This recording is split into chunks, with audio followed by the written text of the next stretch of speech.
Slap, Mad, Backbush TV. Like and subscribe.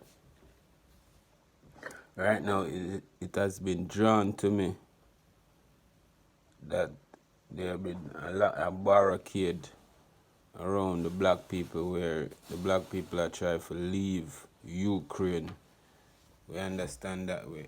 The black people are going to get barricade from leaving the place.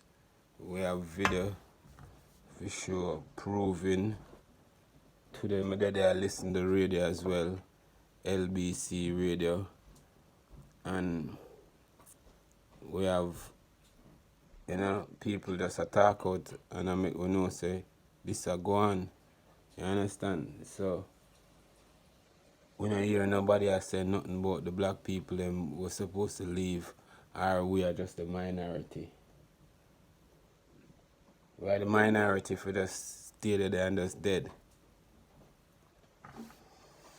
Anyway, Backbush TV, like and subscribe. But we just watch them video and see where really are going. Up top.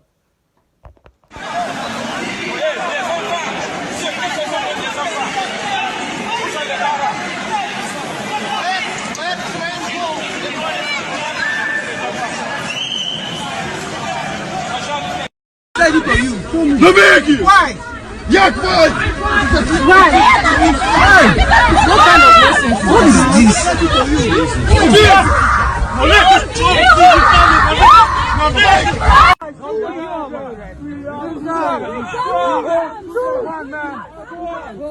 We don't have arms! We don't have arms! We don't have arms! We don't have arms!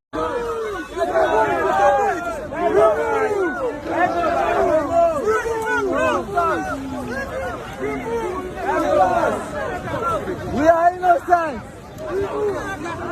And his helicopters and his rockets. And so, of course, I understand and respect the emotion. What you are outlining there is this tension between longer-term efforts to apply pressure to Vladimir Putin, such as financial sanctions, and the very immediate military threat which you're experiencing. Emotional for me because I marching in, it's changed the calculus entirely. Tens of thousands of people have tried to flee the city. There will be many more. People are hiding out in bomb shelters.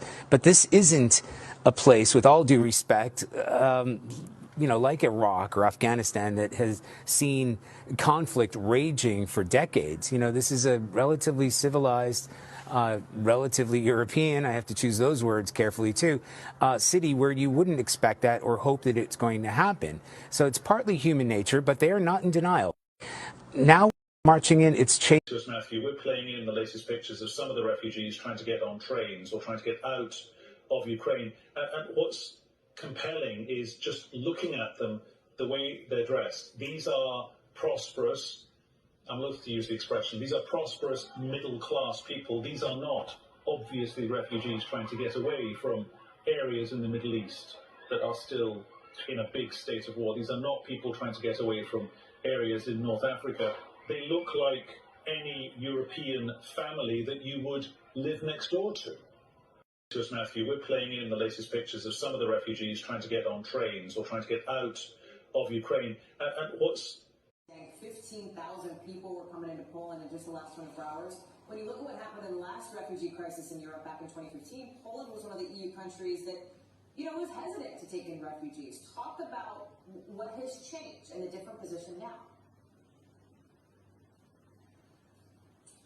Yeah, well, just to put it bluntly, these are not refugees from Syria. These are refugees from neighboring Ukraine. I mean, that, quite frankly, is part of it. These are Christians, they're white, they're very similar to people. 15,000. Unthinkable has happened to them. And this is not a developing third world nation. This is Europe. It's Robert Moore. Unthinkable has happened to them. And this is not a developing third